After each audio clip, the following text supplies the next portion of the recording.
Nafikiri kila mmoja sasa hivi anaona kinachoendelea mtandaoni kuhusiana na IShowSpeed na kile anachokionyeshea dunia kuhusiana na Afrika. IShowSpeed ameenda South Africa, ameonyesha vitu vikubwa sana ambavyo vinapatikana Afrika. Ameenda Kenya, ameonyesha vitu vikubwa, nao yuko Zimbabwe, ametoka sasa hivi yuko Ethiopia.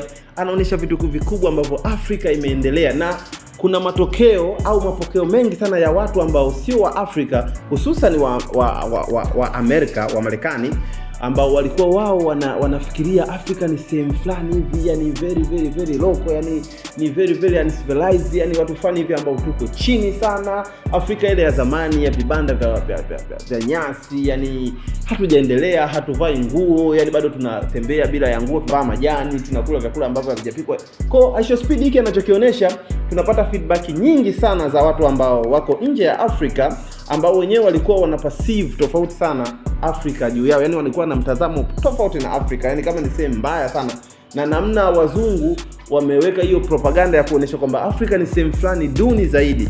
Kwa baadhi ya watu wanasema kwamba shame on you, wazungu wenyewe kwa wenyewe wanaambizana kwamba yani mmetuaminisha kitu cha tofauti sana, mmetuaminisha kitu kibaya, kumbe Afrika iko hivyo, Afrika ni nzuri, Afrika imeendelea, ina kila kitu Afrika.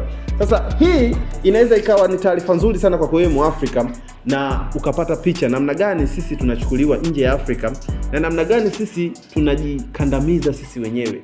Inawezekana kuwa hata baadhi ya Waafrika ambao wanatoka huko Afrika wanaenda nje ya Afrika, kwa maana wanafika Europe, wanaenda Amerika, hawaizungumzii Afrika kama vile ilivyo, na wao wenyewe wakishafika kule wanatuona sisi ndani tuko local, hawataki tena kudili na sisi.